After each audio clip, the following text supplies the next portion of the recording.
conversation with someone that I know as Omega. Now he calls himself Ommi. I know you didn't expect that. When was the last time someone called you Omega? Yeah, Kali. It's been long, man. Yeah? Yeah, it sounds like my uncle. It makes me feel so old, man. He's our guest. Omega, part of our Prime TV, Payati Vibes, Z, Living Mashtika. Omega. No, man. Okay, man. I'll keep it professional, man. I'll keep it professional, man. Yeah. So you're Ommi. Yeah, Ommi. Amazing artist, man. I've been checking out your work. I will conquer the world, be on top of the world. Stars will bow down for me, yeah. Last time that you and me we met was for some organizations. Oh yeah. I don't know if you remember. Yeah, I remember. That was Oxfam. Yeah. Yeah. We're doing a campaign for I Care About Her campaign. Then after, I just saw someone dropping songs. Then you went a bit quiet. But let's talk about your backstory. I never got to find out this, man. Your backstory and how you found yourself in the industry. Okay, so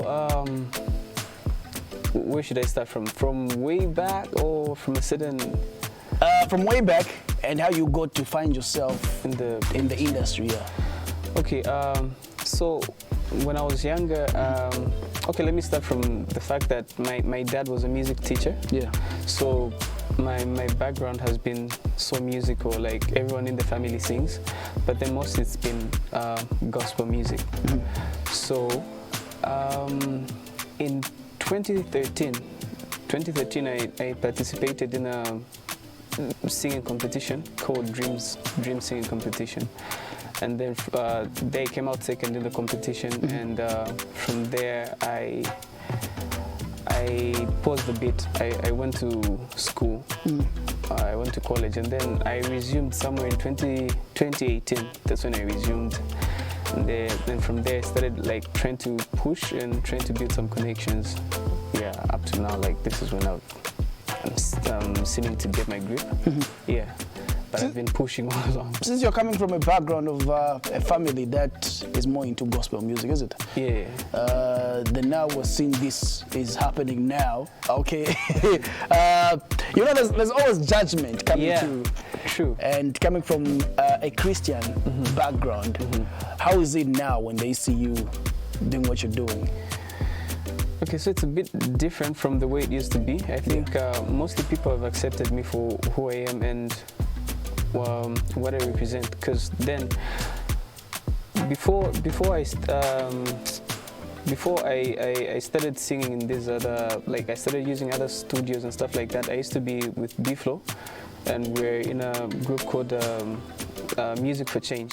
So basically my music has been that which will bring about positive change in the society. So if I'm bringing about positive change, like I'm not insulting, I'm not doing anything bad, and I'm preaching good vibes, I'm preaching love and stuff like that, I still feel like it's gospel. That's my perspective of gospel. Like it's a good news, and I'm trying to encourage people to do the right thing. So I haven't really been looking at it as I haven't been looking myself as a typical secular artist. I've been looking at myself as a contemporary artist. So yeah, I think that they've finally accepted me as a family, though some of them are just quiet about it. Yeah, but mostly, especially my brothers, have been so supportive. Have you tried to have a conversation, maybe sit down with maybe your parents or family members, or maybe your brothers, as much as they have been supportive? Have you tried to get their view? Yeah, for my brothers especially. My sisters are the ones who are like, what are you doing? What's this? But mostly for my brothers, they're also in support of this. Actually, one of my brothers has been performing with me. Mostly I come with him. I think that the last time we were performing for that organization, the guy who was playing the guitar, that's my other brother.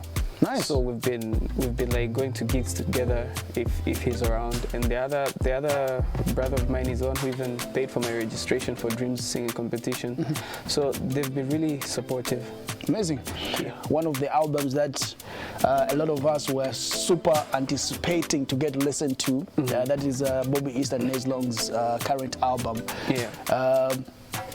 What happened for you to get to find yourself in that feature? Did you ask for it, or were you approached? Okay, so I would say I was approached, but then funny thing is that Bobby had already heard my songs before he even decided to put me in the album. Because the song that I released with Yo Maps called Maturity, actually Bobby had a hand in it.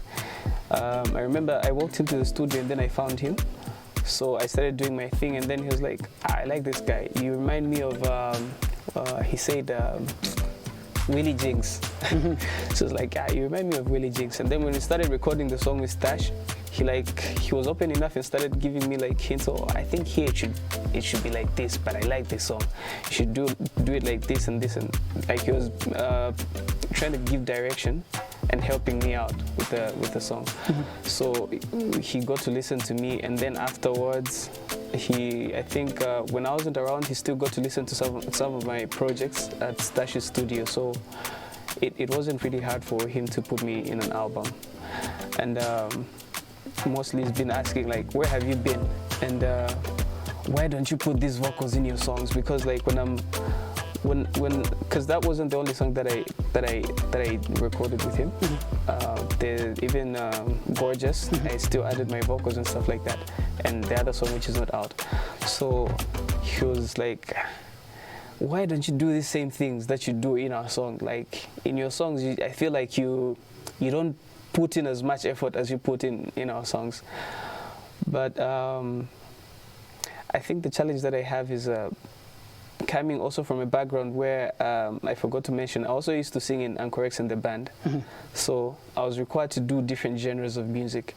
So sometimes I don't know which genre to present, like how to sound. You know, I get confused, like, should I sound more of an R&B artist? Should I sound more pop? Should I sound more Afro-pop? So sometimes in my songs, maybe I sound more Afro-pop, but I still have the abilities to do R&B and other types of... Can we put it in an angle where we say you're still trying to discover yourself, what type of, what is good for you, or maybe we'll let people discover for you? I think I know what I'm capable of doing. We can look at it like this. For instance, I'd give an example of a chef, right? They have a lot of spices, but then they need to decide which spices to add to a particular meal. So I can't add all the spices. Sometimes this is where I get... But it seems like you've been using the wrong spices to get to add. For Bobby used to say, you sound better in this. Meaning your spice mozoika mundio.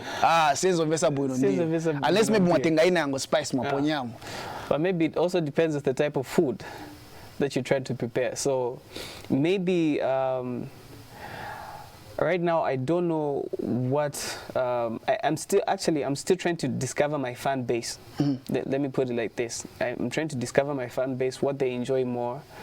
Meanwhile, I know I can do a lot of different things, but then I'm gonna start with what they know me for, and then later on as I go, I'll be pulling out full like surprises. Yeah.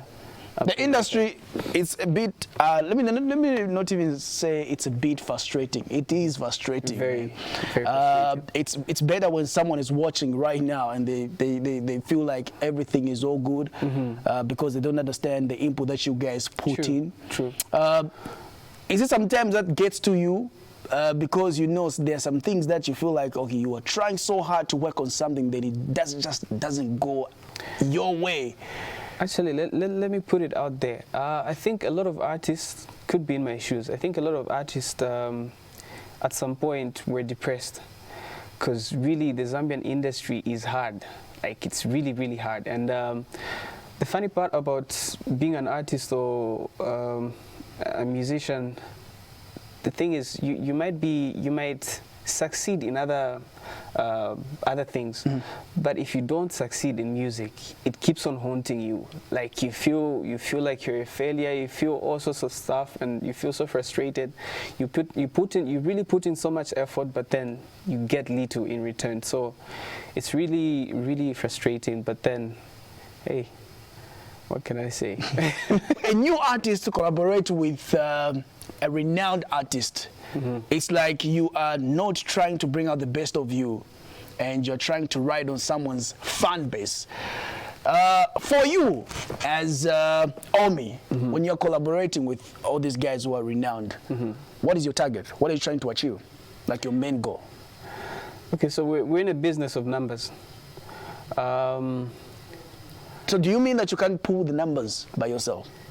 It's not as easy as it sounds, because then I can do a good song, like even in the studios where we go in, like we listen to like a lot of good songs, but we don't hear them outside, you know.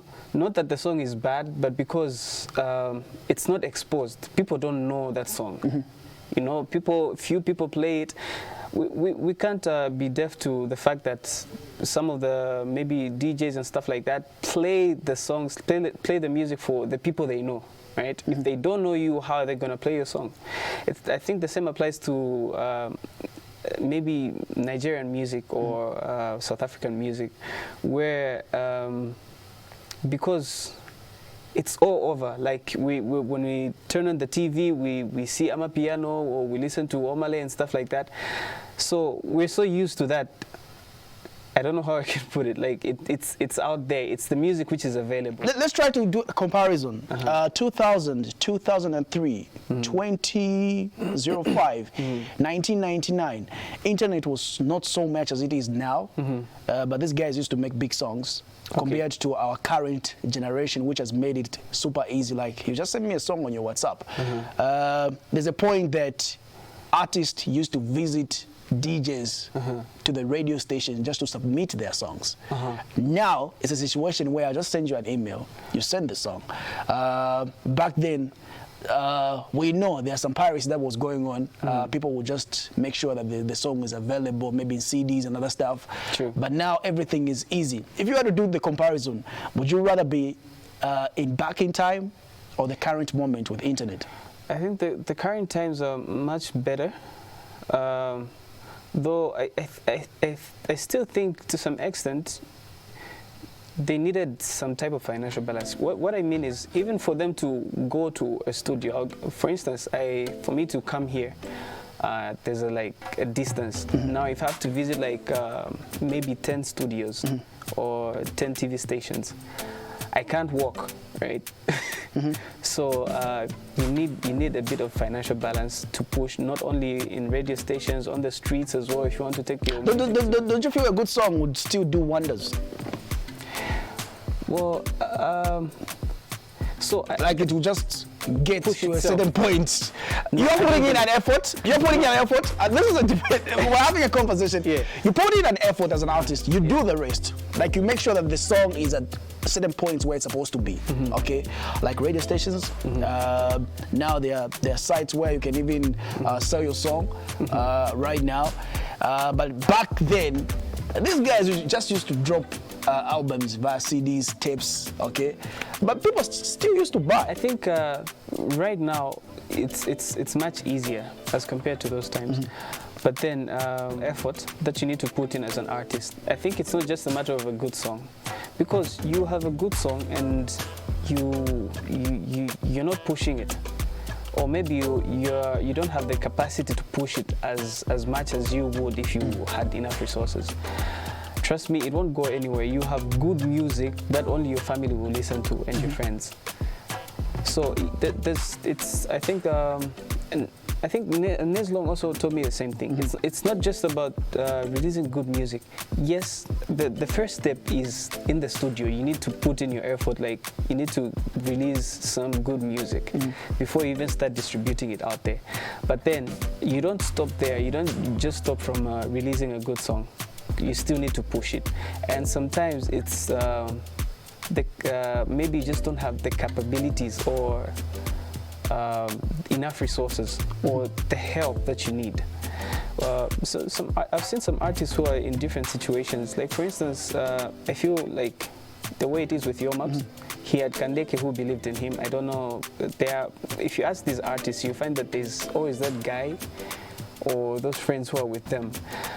Those friends will even sacrifice, like, okay, I'm going to take you to this and this studio. I'm going to push. I'm gonna push in like to this extent and do this and that. They always have those people who believe in them. So I feel like if you have the right eyes on you, it's gonna work. Sometimes people just don't have the right eyes on them. It's the same as hard work. You can't say everyone who's making it, everyone who has made money is like that person who's working the hardest. Last question would be, what are we expecting? Now it's like the reintroduction of you. Of Ommi. Do we expect more of the Ommi that we heard from Top of the World, or maybe you're still trying to find yourself? No. Or you're still trying to work on yourself, build a character, and what do you want to be known for? I want to be known as a virgin. Okay. Yes. I want to be known as a virgin. I want to be known as this guy who's versatile, like who can do different genres of music and who's really gifted, because I believe in my gift. I'm gonna put out a lot of amazing projects, I believe, soon. We just need to put a few things in place and with good eyes on me, because at least now I'm having the eyes that I was looking for. I believe the future is bright, because just like I said, the good eyes will help you, and if they really want to help you, they'll help you for real. Yeah. So people should expect more from me, and not really trying to discover myself. But yeah, I know who I am, and you guys will be amazed. Yeah. And say thank you. We on top of the world. We on top of the world, baby.